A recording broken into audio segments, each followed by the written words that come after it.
Olá! Vamos começar nossa aula sobre poder judiciário. Poder judiciário, que é um dos 3 poderes da União, previstos no artigo 2º, como independentes e harmônicos entre si. Poder judiciário que envolve os órgãos do poder judiciário, tanto no âmbito federal, quanto estadual, quanto distrital. Não há poder judiciário municipal, ok? E poder judiciário que a gente estuda do artigo 92 até o artigo 126. Vamos para a tela para a gente começar nosso estudo? Olha só. A gente tem o poder judiciário, ok? Como um dos clássicos poderes. Olha, o poder judiciário é um dos 3 poderes clássicos previstos na doutrina e é elevado à condição de poder autônomo e independente pelo artigo 2º da Constituição. Lembra do artigo 2º da Constituição que a gente fala que são poderes da União independentes e harmônicos entre si, o legislativo, o executivo e o judiciário? Então, a independência e a harmonia entre os poderes, que é uma característica do presidencialismo, ela é apresentada no caput do artigo 2º e ela é sustentada pela teoria dos freios e contrapesos, pela teoria das funções. Então, o que a gente encontra nos 3 poderes, tá? Essa abordagem que eu estou fazendo aqui não é só do judiciário. Os poderes têm funções típicas e atípicas, a gente vai falar aqui do judiciário, mas eu falo também no executivo, eu falo quando estudo também o legislativo. Os poderes têm funções típicas e atípicas, ok? Essas funções, as funções típicas são predominantes de cada poder. O judiciário aqui presta tutela jurisdicional, mas para que ele seja independente e harmônico em relação aos outros poderes, é necessário que ele exerça também funções atípicas. É necessário que ele também possa legislar de maneira atípica, que ele possa fiscalizar e administrar de maneira atípica, para que ele não dependa de outros poderes, que ele não sofra interferência de outros poderes, salvo as interferências de fiscalização e controle externo, que, por exemplo, as contas do Poder Judiciário são apreciadas pelo Legislativo, porque, afinal de contas, é a função do Legislativo, ok?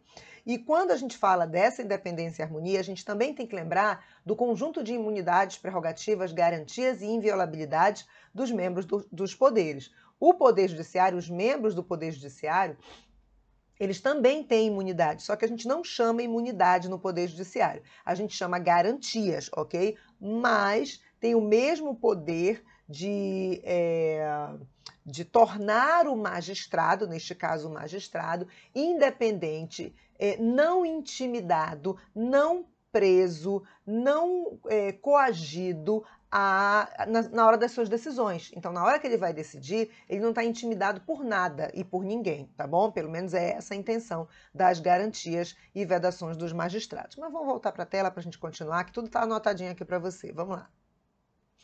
Então, no parágrafo seguinte, aqui, olha, a Constituição Federal trata o Poder Judiciário nos artigos 92 ao 126 da CF, né, /88, dando-lhe a função precípua de composição dos conflitos de interesses em cada caso concreto, chamada função jurisdicional ou simplesmente jurisdição. A jurisdição se realiza por meio do processo judicial, dito por essa razão, sistema de composição de conflitos de interesses ou sistema de composição de lides, ok? A função do Poder Judiciário não consiste, olha aqui, uma fala do Alexandre de Moraes, essa fala dele, hoje ele é ministro do Supremo, essa fala dele, ela não é do momento em que ele já era ministro, ela é uma fala antiga, uma fala anterior, do momento em que ele era professor, ele exercia outras funções, mas ele é autor de direito constitucional, professor e autor de direito constitucional. Então, essa fala aqui não é dele na posição de ministro, tá? Mas ele fala da função do Poder Judiciário, né? Obviamente, como autor de constitucional. Então, a função do Poder Judiciário não consiste apenas em administrar a justiça, ok? Não é só isso. Mas também de se posicionar como guardião da Constituição e das leis, ok? Isso não é a função do Supremo, é a função do Poder Judiciário. Claro que o Supremo é o guardião efetivo da Constituição, né? Mas o Judiciário como um todo tem que guardar a Constituição, obedecer e fazer com que se obedeça a Constituição e as leis. Não é só o Supremo. Imagine o Supremo obedecer à Constituição e os outros órgãos do Poder Judiciário desobedecerem. Não faz sentido, ok? Então, a função do Poder Judiciário não consiste apenas em administrar a justiça, mas também de se posicionar como guardião da Constituição e das leis, com a finalidade de preservar, basicamente, os princípios da legalidade e da igualdade, sem os quais os demais princípios tornar-se-iam inúteis, ok? A função, a Rudalvinha agora, outra citação de outro autor. Tá?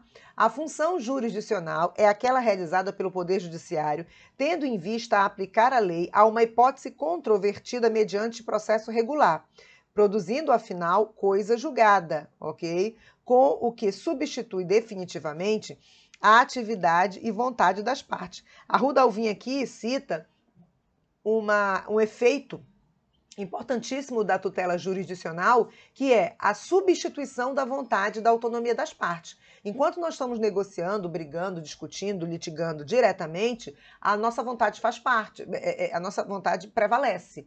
E se a gente chegar num acordo, a gente não precisa ir para o judiciário. No momento que você pede a tutela jurisdicional, o juiz toma para si, o Estado, o juiz toma para si a tutela jurisdicional, certo? Porque você pediu, e aí então a coisa julgada substitui a aplicação da lei a um caso concreto e a decisão judicial que faz coisa julgada substitui a atividade e vontade das partes. É claro que há processos que o juiz permite, porque a previsão processual, a previsão legal prevê. Fui redundante, né? Previsão legal prevê, mas a previsão legal e constitucional, há caso que o juiz permite o acordo, ok? Mas esse acordo entre as partes, que vai ser homologado pelo juiz, ou seja, depende agora da homologação do juiz, ele passa também pelo crivo, pela análise do judiciário. Não é mais um acordo tão livre assim, ok? Vamos lá. O Poder Judiciário possui, assim como outros poderes, funções atípicas de natureza administrativa, legislativa e fiscalizadora. Então, a gente já falou da função jurisdicional, agora a gente vai falar da função atípica. São de natureza administrativa, por exemplo, a organização interna das secretarias e a concessão de licenças aos servidores. Então, essa aqui é a natureza administrativa, organizar os servidores, né? São de natureza fiscalizadora, por exemplo, a atividade correicional de cada órgão, tá? São exemplos de atividade legiferante, ok? De função legiferante, não fiscalizadora aqui, legiferante aqui. Legiferante é legislativa, tá? A aprovação do respectivo regimento interno de cada tribunal. Então, aqui a gente colocou a função típica antes, né? Desse slide, que é a prestação da tutela jurisdicional, e as funções atípicas, isso tornando o judiciário independente e harmônico em relação aos outros poderes. Vamos para a tela. O artigo 92 vai estudar a estrutura do Poder Judiciário.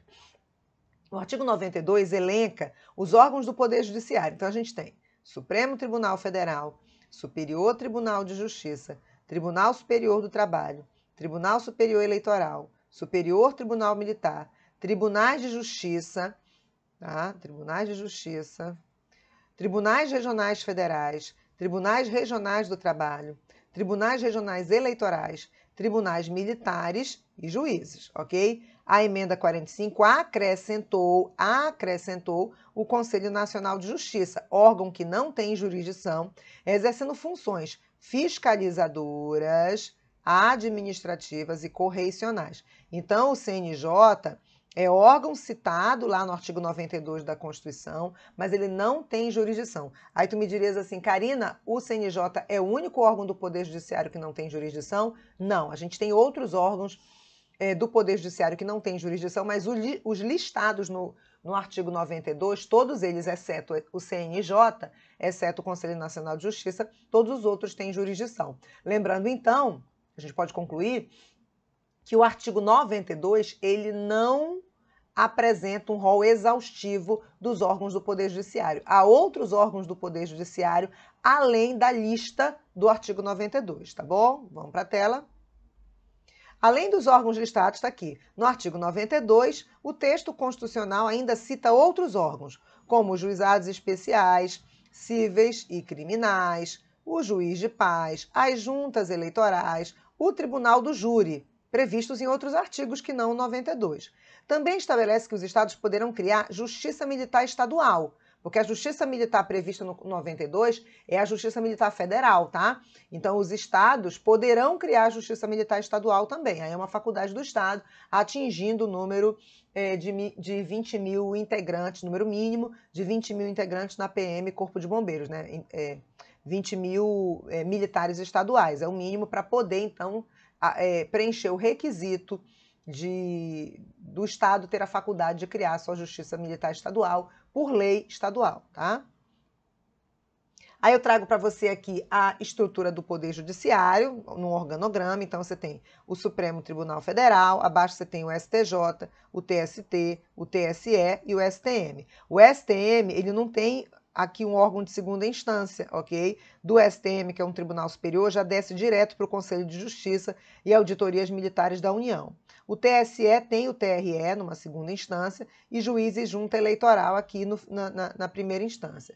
TST, abaixo TRT e abaixo juiz do trabalho.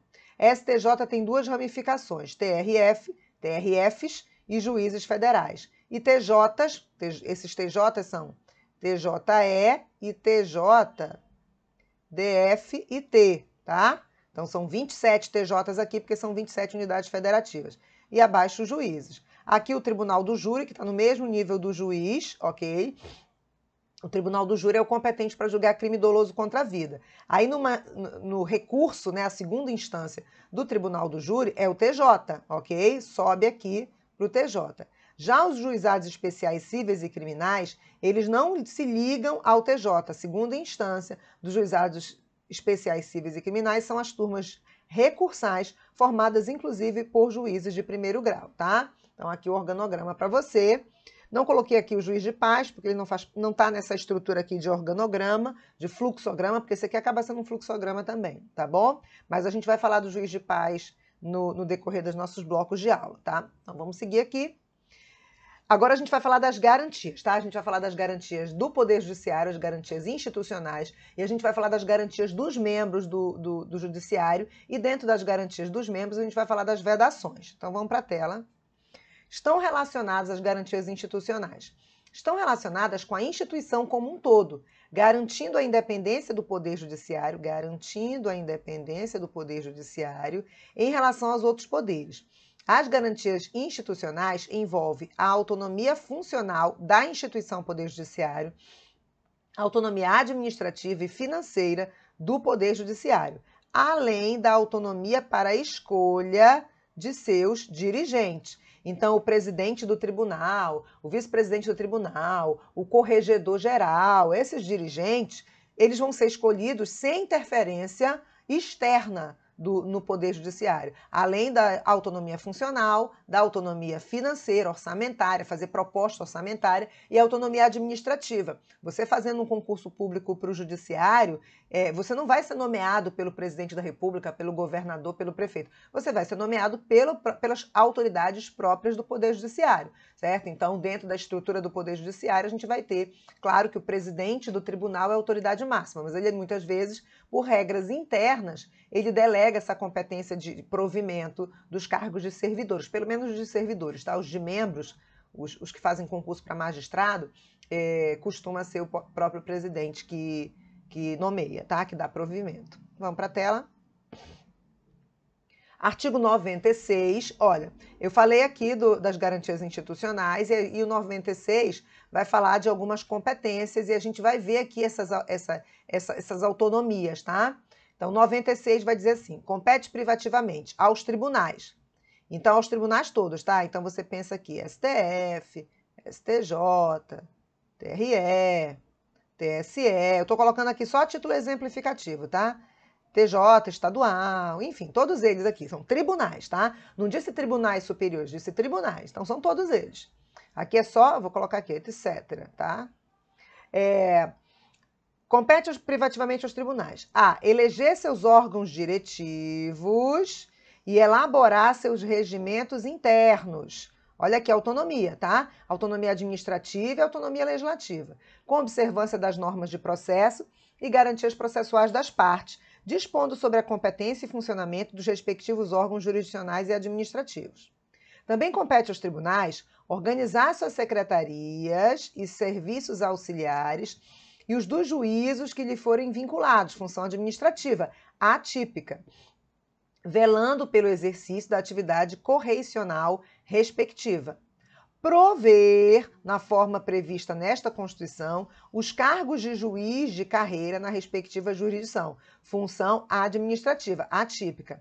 Propor a criação de novas varas judiciais. Isso aqui é uma função legislativa, mas nessa função legislativa, cabe ao tribunal só propor a quem?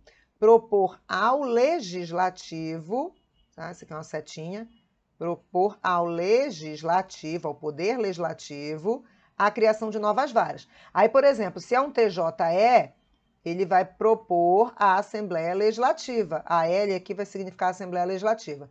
Mas se é, por exemplo, o TSE, tá? Vai propor ao Congresso Nacional. Se é o TST, né? Tribunal Superior do Trabalho, vai propor ao Congresso Nacional, porque é âmbito legislativo estadual ou federal. Foi isso que eu quis mostrar para você, tá? E a proposta de lei, obviamente, para criar uma nova vara é por lei, e a proposta de lei, obviamente, ela é feita para o legislativo, tá? Aqui ela é feita pelo legislativo. Eu falei, obviamente, mas a gente tem uma proposta de lei aqui, que é a lei orçamentária, já a gente vai chegar, que a proposta é feita para o executivo, que encaminha para o legislativo, tá? Mas a gente chega já nessa parte. Vamos lá. Também é competência dos tribunais, no 96, prover, por concurso público de provas ou de provas e títulos, obedecido ao disposto no artigo 169, parágrafo único, os cargos necessários à administração da justiça, exceto os de confiança, assim definidos em lei. Isso aqui são os servidores, tá? Enquanto aqui, olha, prover na forma prevista na Constituição os cargos de juiz, aqui a gente tem os cargos de servidores. Então, é o tribunal que tem a competência. Aí, dentro do regimento interno de cada tribunal, vai ser dito quem é o responsável mesmo por efetivar esse provimento. Numa primeira hipótese, é o representante do tribunal, o presidente do tribunal. Se vai haver delegação ou não, aí a gente vai ver em cada regimento interno de cada tribunal. Não é da alçada da Constituição essas minúcias, ok? Ela só coloca que é do tribunal. Conceder, olha só, função administrativa na E, na F, conceder licença, férias e outros afastamentos a seus membros e aos juízes e servidores que lhe forem imediatamente vinculados. Isso é o quê? Função atípica administrativa. Aí o inciso 2, agora já compete privativamente ao Supremo Tribunal Federal, aos tribunais superiores, aos tribunais de justiça, propor ao Poder Legislativo respectivo, observado o artigo 169, propor o quê? A alteração do número dos membros dos tribunais inferiores, tá? Então, o Supremo faz a proposta para a alteração do número dos tribunais inferiores a ele. Os tribunais superiores, cada um vai fazer a proposta da alteração dos membros dos tribunais inferiores a eles aqui. Então, se pensar, por exemplo, TST, que é Tribunal Superior, né? Ele vai propor a alteração dos TRTs, de todos os TRTs do país, ok? E tribunais de justiça, ok? E aí a gente vai ver membros dos tribunais inferiores. Agora vamos lá para as alíneas. Alteração do número de membros, tá aqui a A, B. Criação e extinção de cargo e remuneração de seus serviços auxiliares e dos juízos que lhe forem vinculados, bem como a fixação do subsídio de seus membros e dos juízos, inclusive dos tribunais inferiores onde houver. Então, assim como a gente tem a alteração do número de membros dos tribunais inferiores, para mais ou para menos, geralmente é para mais, tá? Porque a demanda jurisdicional, a tendência é aumentar. Também propõe ao Legislativo a criação e extinção de cargos e a remuneração dos servidores, dos serviços auxiliares e dos juízos. Porque imagina, se vai aumentar o número, por exemplo, se vai aumentar o número de membros dos tribunais, tem que ter servidor, também aumentado, criação de cargo de servidor, para poder prestar assistência, prestar a assessoria, trabalhar. O juiz sozinho não trabalha, gente. O desembargador sozinho não trabalha, ele precisa de servidor, tá bom? Propor, certo, ao Poder Legislativo a criação e extinção de tribunais inferiores, ok? E a alteração da organização e da divisão judiciária, tá? Esse artigo 96, ele fala das funções atípicas. Tudo aqui é função atípica. Só que o inciso 3 do 96 disciplina a prerrogativa de foro dos juízes e promotores de justiça. Isso aqui é função típica. O inciso 3, o inciso 3 do artigo 96 apresenta função típica do judiciário, ok? Os dois outros incisos, né? Porque o 96, a gente viu eles junto, tá? Tem inciso 1, inciso 2 e inciso 3, tá? O 1 e o 2 com as suas alíneas e o 3 sozinho sem a linha. Esse 1 e 2 do 96 trata de funções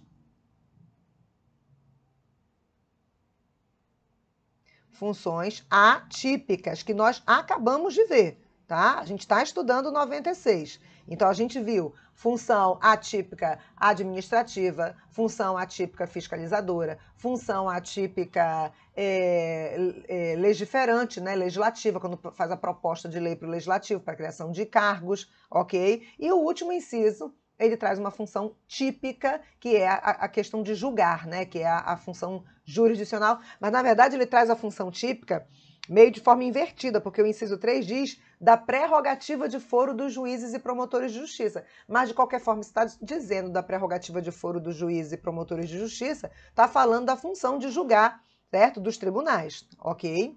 Então, vamos voltar. E aqui eu entro no artigo 99, tá? O 99 também fala de função atípica. Deixa eu anotar aqui. O 99 também fala de função atípica. Ok?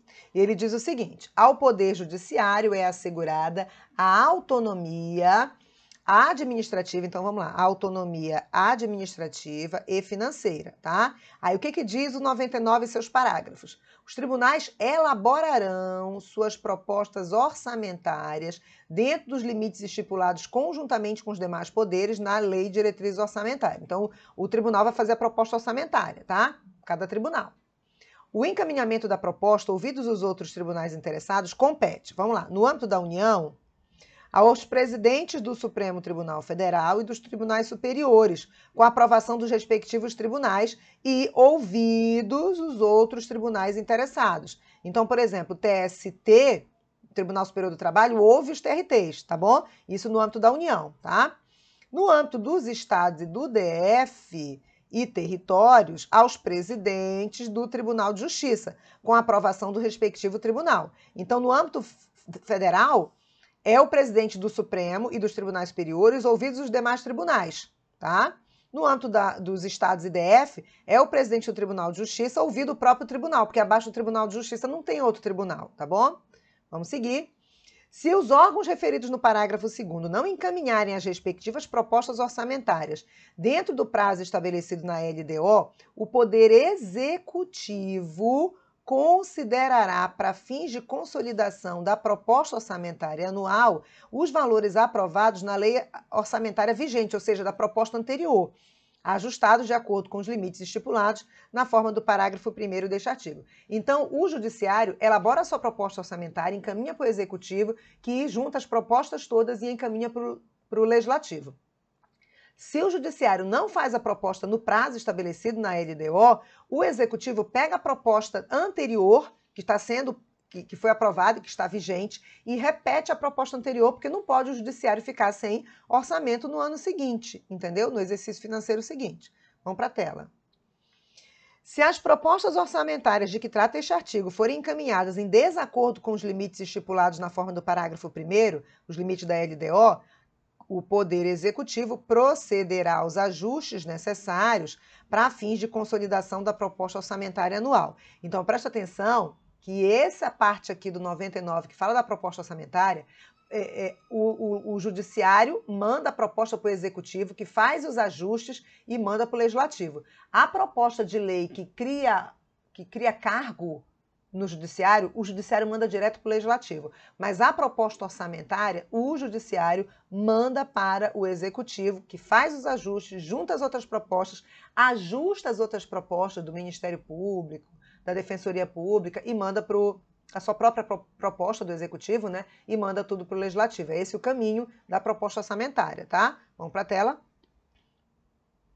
Durante a execução orçamentária do exercício, não poderá haver a realização de despesa ou assunção de obrigações que extrapolem os limites estabelecidos na LDO, na Lei de Diretrizes Orçamentárias, exceto se previamente autorizadas mediante abertura de créditos suplementares ou especiais.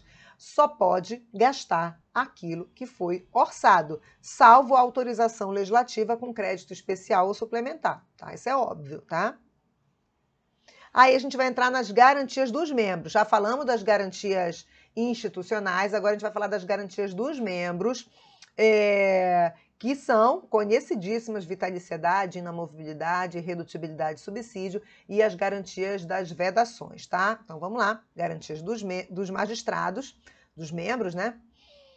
As garantias dos magistrados são prerrogativas conferidas aos membros visando desempenho satisfatório e isento da função judicante, da função típica, certo? Jurisdicional, impedindo que influências externas prejudiquem a atividade dos julgadores. Na verdade, impede que influências externas e internas afetem a atividade dos julgadores, tá bom? Vamos lá? São garantias asseguradas aos juízes para que possam julgar com imparcialidade, dignidade e independência. Vou reler aqui, olha, são garantias asseguradas aos juízes para que eles possam julgar com imparcialidade, dignidade e independência. Aí a primeira garantia, vitaliciedade, tá? De origem inglesa, é a garantia do juiz ser mantido no cargo, só podendo perdê-lo por decisão judicial transitada em julgado. A vitaliciedade garante que o magistrado não sofra manipulações que objetivem a perda do cargo, podendo exercer sua ação judicante até a sua aposentadoria, se assim desejar. Então, a vitaliciedade assegura o vínculo do magistrado no cargo, ok? Ele, vitalício, só poderá perder o cargo por sentença judicial transitada em julgado. A gente vai ver que a vitaliciedade, não agora, mas a gente vai ver que a vitaliciedade, ela só é adquirida por aquele que entra via concurso público, ela só é adquirida com 2 anos de exercício efetivo, mais o curso obrigatório na Escola de Magistratura. Para os que entram pelo 5º Constitucional ou para os que entram mediante sabatina e aprovação do Senado, já no Supremo, a vitaliciedade é adquirida desde o ingresso, tá? Mas aquele que entra via concurso público, que a gente vai trabalhar, ele tem que aguardar 2 anos de exercício efetivo e fazer o curso obrigatório na Escola de Magistratura, tá bom? Mas o que a gente tem que aprender agora é só a essência da garantia, a garantia da vitaliciedade, da segurança ao magistrado contra a perda do cargo. Vamos ver a outra, tá? Inamovibilidade. A inamovibilidade, ela é de origem francesa e é a garantia de que o juiz não possa ser afastado ou removido de sua lotação, comarca ou jurisdição, salvo por vontade própria, ou promoção, ou remoção, ou por interesse público, garantindo a ampla defesa. Então, o magistrado inamovível e removível, ele não pode ser removido da comarca onde ele está lotado, podendo ser titular ou não. A gente tem uma decisão judicial garantindo a inamovibilidade até para o substituto. Ele só não pode ser removido, salvo se ele quiser, promoção ou remoção, ou se houver o interesse público, ok? É claro que se ele for um juiz titular, ele tem mais inamovibilidade, é como se fosse assim, a inamovibilidade dele é mais sólida do que um juiz substituto. Mas mesmo o juiz substituto não pode sair daquela lotação dele, daquela comarca onde ele está lotado, salvo se houver uma previsão legal. Então, por exemplo, qual seria a previsão legal? A volta do titular que estava de férias, certo? A volta do titular que estava de licença médica. Não pode, por exemplo, o substituto que está lotado numa comarca sair daquela comarca para outra só porque um outro substituto quer ocupar aquela vaga. Não pode, não há justificativa, tá? E vamos para a tela, ok? A terceira garantia aqui é a irredutibilidade de subsídio. A irredutibilidade de subsídio é de origem norte-americana e ela garante aos juízes que não terão seus vencimentos reduzidos, salvo nas exceções previstas em lei. Isso é para não intimidar o juiz nos seus julgamentos. Ele vai decidir conforme a lei, conforme a Constituição, contra quem quer que seja. Quando eu digo contra, é porque a decisão dele pode deixar insatisfeita alguma das partes. E aí essa parte insatisfeita que recorra. Mas ele não vai ser intimidado por decidir penalizando um poderoso, penalizando uma pessoa importante, penalizando uma pessoa influente, ok? Então a irredutibilidade de subsídio, ela dá essa garantia na remuneração. Vamos continuar aqui, olha. Tal garantia assegura que a remuneração dos juízes não poderá ser objeto de manipulação ilegal, mas também não impede a responsabilização dos juízes no aspecto financeiro.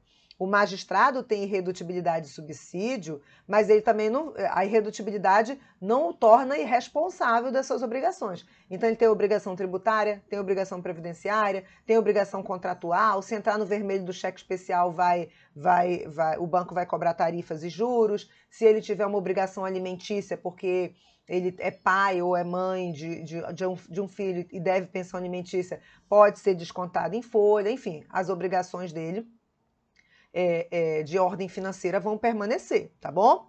E aqui a gente tem a imparcialidade, as garantias de imparcialidade, tá? Garantias de imparcialidade são garantias de que os magistrados possam exercer suas funções típicas sem sofrer influências externas, sem envolver interesses políticos, olha, sem envolver interesses políticos, financeiros, empresariais ou particulares. São caracterizadas na Constituição Federal como as vedações aplicadas aos juízes. Então, as garantias de imparcialidade são as vedações aplicadas aos juízes que estão no parágrafo único do artigo 95 da Constituição. Eu vou pausar esse vídeo, a gente vai dar continuidade no próximo bloco, para a gente deixar o tempo dos blocos parecidos, bem próximos. Então, a gente vai continuar no próximo bloco, onde eu vou analisar o artigo 95, que eu já estou falando dele, porque o artigo 95 traz as garantias, e a gente vai ver no parágrafo único do 95 as garantias de imparcialidade, que são as vedações, tá bom? Então, clica no próximo vídeo que você tem mais aula de Poder Judiciário. Clica aí.